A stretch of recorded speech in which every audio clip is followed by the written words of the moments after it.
सम्मा सम्बुद्धस्स नमो तस्से भगवतो अरहतो सम्मा सम्बुद्धस्स नमो तस्से भगवतो अरहतो सम्मा सम्बुद्धस्स नाट्य गुण सह असंख्य असंख्य गुणेर अधिकारी त्रिलोक पूज्य महाकारुणिके तथागत सम्यक सम्बुद्ध गौतम যিনি দীর্ঘ ৬০০ বৎসর কঠোর তপস্যার মাধ্যমে বুদ্ধত্ব লাভ করতে সক্ষম হয়েছিলেন, জগৎকে আলোকিত করেছিলেন, অনন্ত অনন্ত চক্রবালকে উজ্জ্বলিত করেছিলেন, সে তথাগত সম্যক সম্বুদ্ধের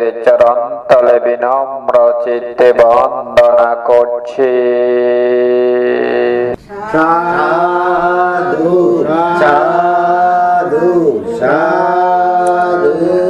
আজ 19 জুলাই 2017 ইংরেজি এই পুণ্যময় অনুষ্ঠানে উপস্থিত আমার অগ্রজ সংঘরত্নের সদস্যর চরণ তলে বিনম্র চিত্তে বন্দনা করছি এবং উপস্থিত নির্বাণকামী সদ্ধর্মবান উপাসক উপাসিকা বৃন্দ সকলকে আমি আমার অতীত জন্ম জন্মান্তরে সঞ্চিত দানময় পুণ্য, শিলময় পুণ্য এবং ভাবনাময় পুণ্য রাশি জগতের কল্যাণ সহ আপনাদের সকলের নির্বাণ প্রাপ্তির হেতু এই কামনায় বিতরণ করছি।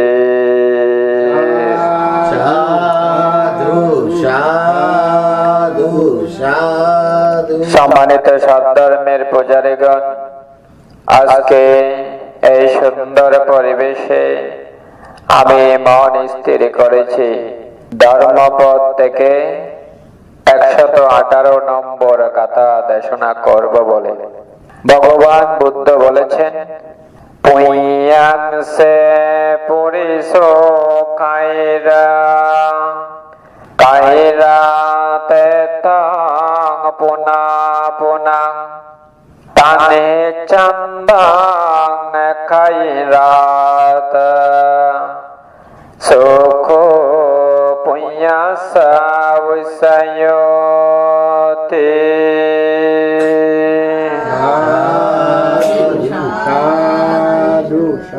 অর্থাৎ পুণ্যাংসে পুরিশো কায়রা, যদি কেহ পুণ্য কর্ম করে,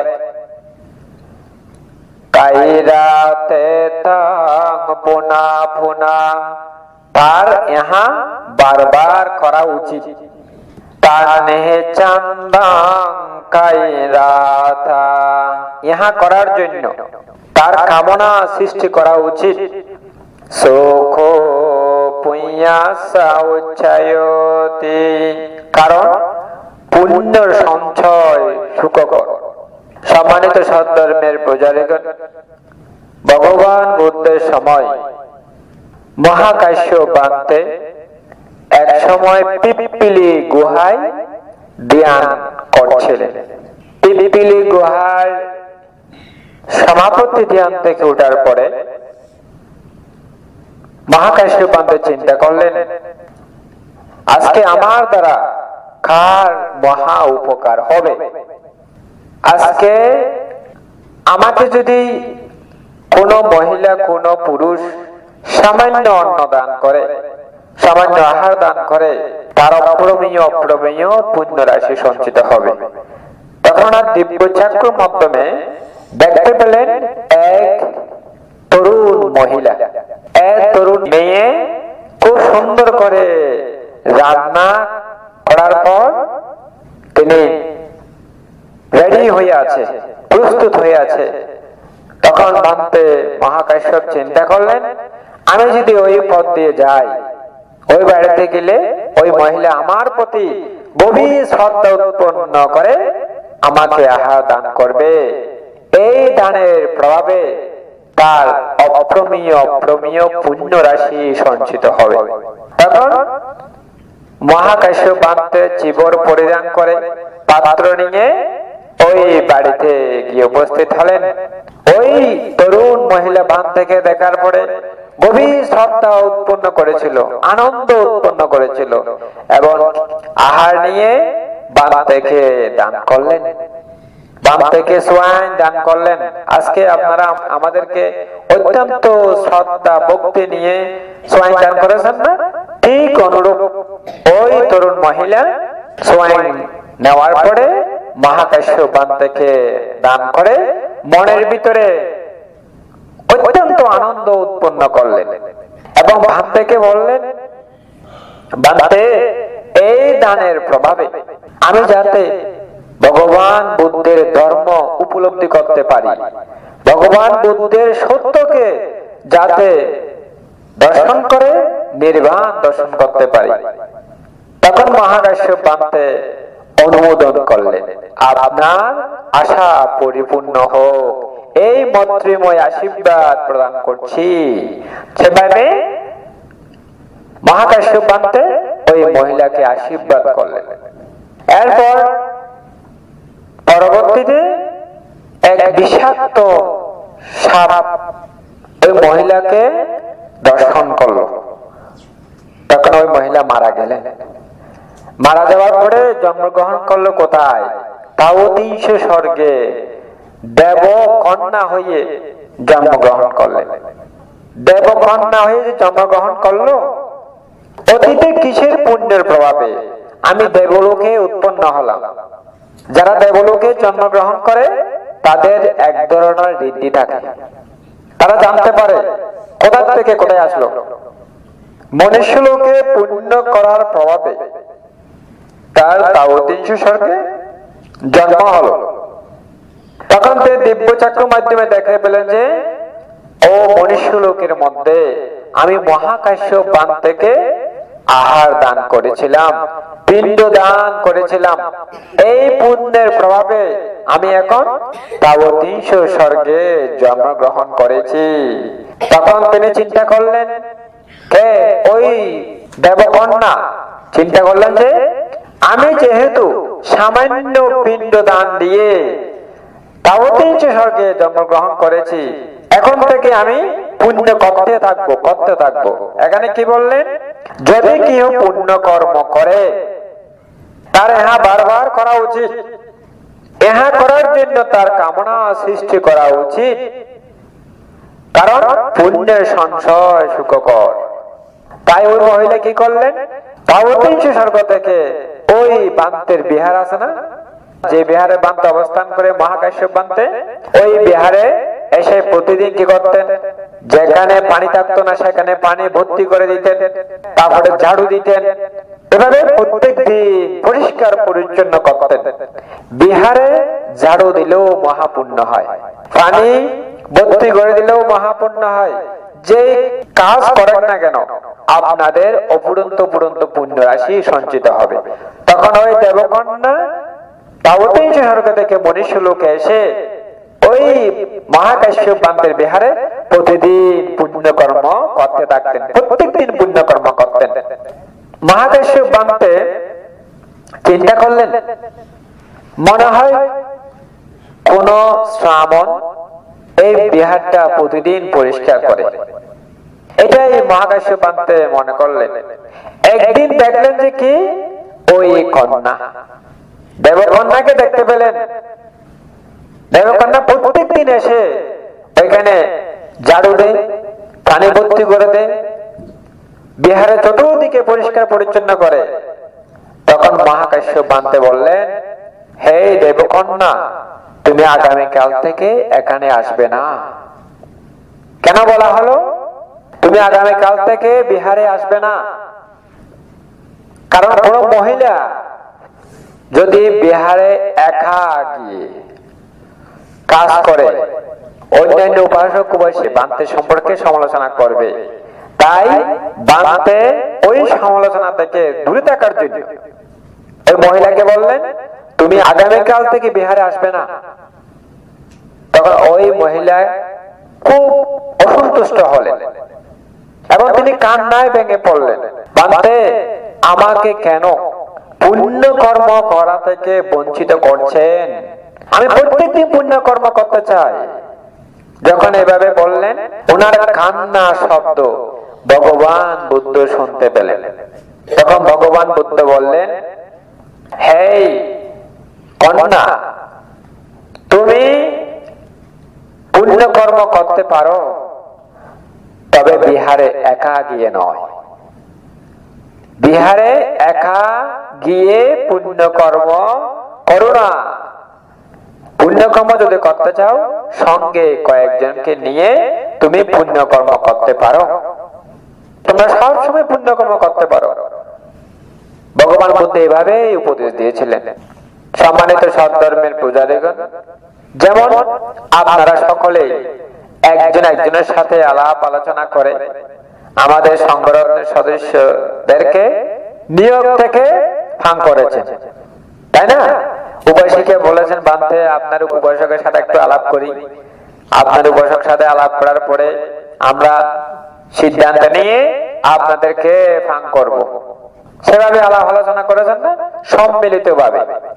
ভগবান বুদ্ধ বললেন, যারা কুশল কর্ম সম্পাদন করে, কুশল কর্ম করার পূর্বে কায়িক ভাবে, বাচনিক ভাবে, মানসিক ভাবে যা আলাপ আলোচনা হবে, চিত্তকে পরিশুদ্ধ করে, পবিত্র করে, প্রত্যেকের অফুরন্ত পুরন্ত পুণ্য রাশি সঞ্চিত হবে। কারণ আপনারা সবসময় কুশল কুশল আলাপ আলোচনা করেছেন। আমরা সংগঠনের সদস্যদেরকে আমাদের বাড়িতে ফাঁক করব, সুস্বাদু খাবার দান করব, ভগবান বুদ্ধের মুখ নিঃসৃত বাণী শ্রবণ করব, আমরা সকলে শিলে প্রতিষ্ঠিত হব, ধর্ম দেশনা শ্রবণ করব। সেরকম কুশল চেতনা না? সব সময় কুশল চেতনা নিয়ে আজকে এই অনুষ্ঠান আয়োজন করা হয়েছে, বিশেষ করে আপনাদের সুসন্তানকে আশীর্বাদ প্রদান করার জন্য। ভগবান বুদ্ধের মুখ নিঃসৃত বাণী পাঠের মাধ্যমে, ধর্ম শ্রবণের মাধ্যমে শিলের প্রতিষ্ঠিত হয়ে যেই পুণ্য রাশি সঞ্চিত হবে, সমস্ত পুণ্য রাশি আপনাদের সুসন্তানের উদ্দেশ্যে বিতরণ করার জন্য আজকে এই অনুষ্ঠান আয়োজন করা হয়েছে। সাথে সাথে এই বাড়ির মঙ্গল বয়ে আসার জন্য, আপনাদের বিভিন্ন আয়ু, ধন্য, সুখ, বল, প্রজ্ঞা বৃদ্ধি পাওয়ার জন্য, বিভিন্ন দিকে আপনারা যাতে সুখে শান্তিতে এই বাড়িতে অবস্থান করতে পারেন, সেজন্য আপনারা সংগঠনের সদস্যদেরকে ফাঁক করেছেন। তাই আমাদের ব্রহ্মচর্য জীবনে অতীত জন্ম জন্মান্তরে সঞ্চিত দানময় পুণ্য, শীলময় পুণ্য এবং ভাবনাময় পুণ্য রাশি আপনাদের সুসন্তানের উদ্দেশ্যে মৈত্রীময় চিত্তে দান করছি। এবং সাথে সাথে আপনারা যারা এখানে উপস্থিত হয়েছেন, সকলকে আমাদের সঞ্চিত দানময়, শীলময় এবং ভাবনাময় পুণ্য রাশি মৈত্রীময় চিত্তে বিতরণ করছি। আপনারা সকলেই আমাদের সঞ্চিত পুণ্য রাশি প্রাপ্ত হয়ে নির্বাণ দর্শন করুন। এই মর্মে আমার সংক্ষিপ্ত দেশনা এখানে সমাপ্তি করছি।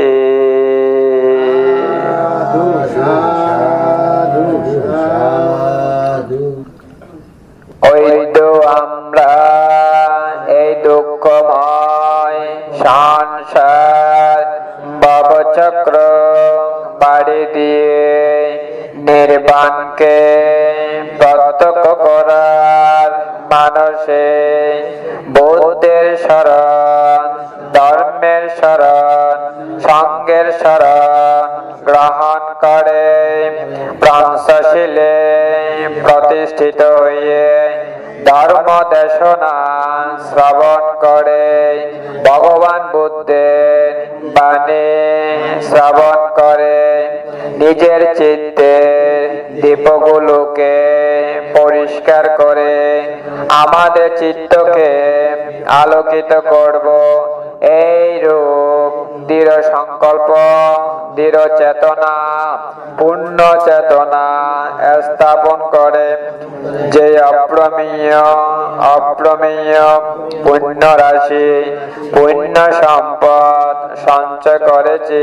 এই পুণ্যের প্রভাবে আমাদের অন্তর্ভাগের বহির্ভাগের সকল ভয় উপদ্রব অন্তরায় গ্রহ দোষ নিন্দা প্রবাদ অকুশল কর্মের বিবাদ বিনাশক সমস্ত পুণ্য কর্মের প্রভাবে আমাদের জীবন সুন্দর হোক।